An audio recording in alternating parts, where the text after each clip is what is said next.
What's going on, Jeromes? So, no one told you life was going to be this way. And the Minnesota Vikings, allegedly at 2-4. Hey, yeah, they've had close games against the Chiefs and the Bucks and the Chargers, but it is what it is. The Vikings face an uphill battle to get back into playoff contention, and the Lions looking pretty damn good as of right. Meow. Thoughts for the division maybe out the window. So a wild card may be the only way into the dance. Now, I understand. I commiserate. Some fans are frustrated. It's like, hey, what's the point of making the playoffs if you're going to be one and done and blah, blah, blah, blah, blah, blah, all that stuff. And I agree to a degree, but also you can't win unless you're in, sort of situation. And winning begets winning. I understand if you want to tank, get a higher draft pick, but you draft where you draft, and you can still build and constitute this rooster no matter where you select in the draft. I mean, look how the successful teams continually replenish their roosters, even drafting at the back end of the draft, and it seems like you're always seeing the teams are rebuilding up at the top of the draft. So whatever happens. And New York Times. So they basically just absorbed 538, which was our go-to for playoff calculations.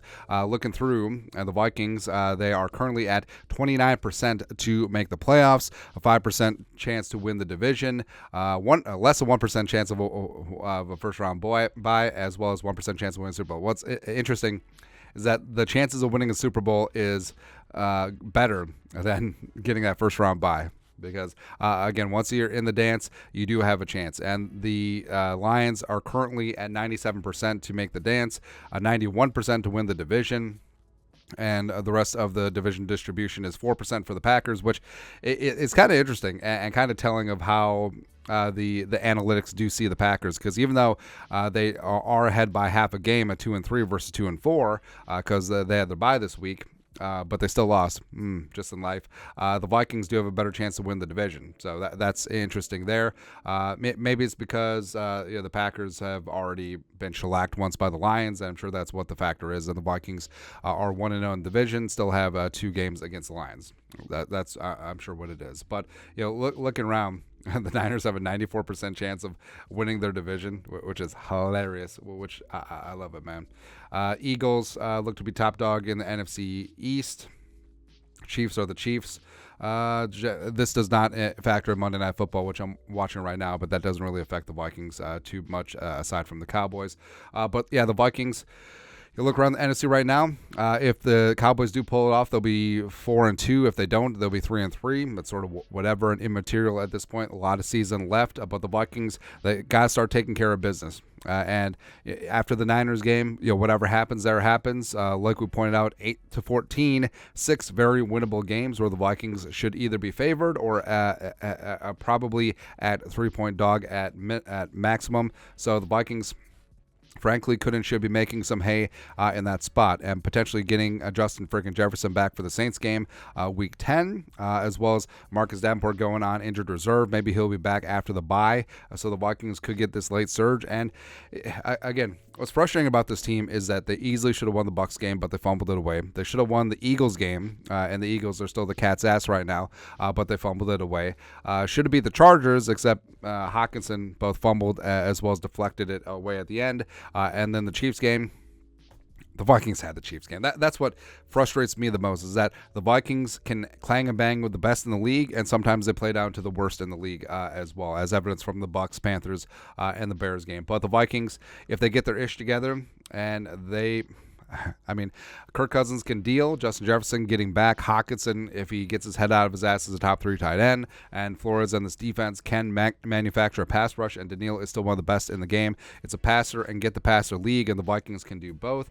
Again, I understand the frustration is like, oh, what's the point of just getting in the playoffs? Got a chance, baby. That's right. So you're telling me there's a chance. That's what we're looking for. And just getting in does give you a shot. And teams have won the Super Bowl and hoisted that Jerome Barty before, even without winning their division, which I'm not ready to concede, by the way. But for the purpose of this video, we'll say whatever. Say the Vikings get in as a wild card.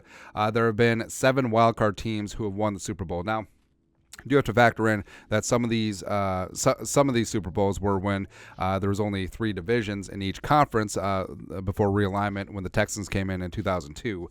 So the Raiders in 1980 won the Super Bowl. Flores. I love it, man. Flores, Plunkett, and just Al Davis just win, baby. That's when the wait. So the Snake Stabler, those back, man, those days were great, man. But they beat the Eagles in that Super Bowl 1980 as a 4 seed. That's back when only 5 teams made the playoffs too. Super interesting. 97, the Broncos. The Broncos didn't win the division. I mean, the Chiefs won the division that year, and Terrell Davis and the Broncos, that offensive line, that defense, got it done against the greasy grime of Green Bay Packers. I love it, man. Denying the Packers allegedly back-to-back Super Bowl wins. Bert Favre, no big deal. This one's for John, as he does the helicopter going in the end zone. So they won as a wild card again. There's 3 divisions back then. The Ravens, I mean, the 2000 Ravens, like people forget, they did not win their division. And they still came in with that historic defense, came through, whooped the Giants' ass in the Super Bowl. I mean, the 41 donut precluded the Vikings from facing that Ravens defense, but I don't know. I like our chances there. 2005, after realignment, the Steelers going on the road warriors, and Bill Cowher getting his Super Bowl, and probably the worst officiated Super Bowl of all time. And we blame the refs when the refs started to blame. I mean, the Seahawks should have had a Super Bowl in 2005. They shouldn't have had to wait till 2013.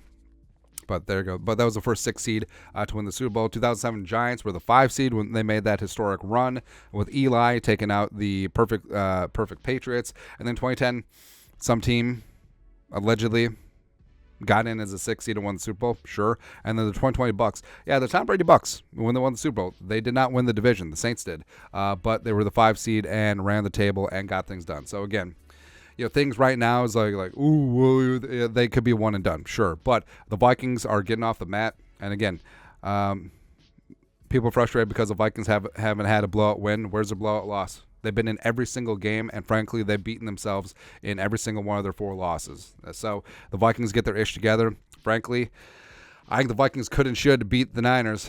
I mean, shock the world, baby. Like, everything is coming up Millhouse for the Vikings, and we'll see. And they can string together some wins in the middle of the schedule, get some momentum, and then 3 games at the end of the season, all in division, 2 of them against the Lions, all 3 indoors.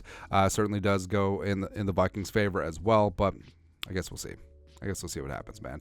But your thoughts are thoughts. Vikings, per the New York Times, have a 29% chance of making the dance. Let us know your thoughts and our thoughts in the comment section below. Subscribe for daily Vikings takes. Want to support the work? Put a little something in the Venmo. But till next time, Skol, production value.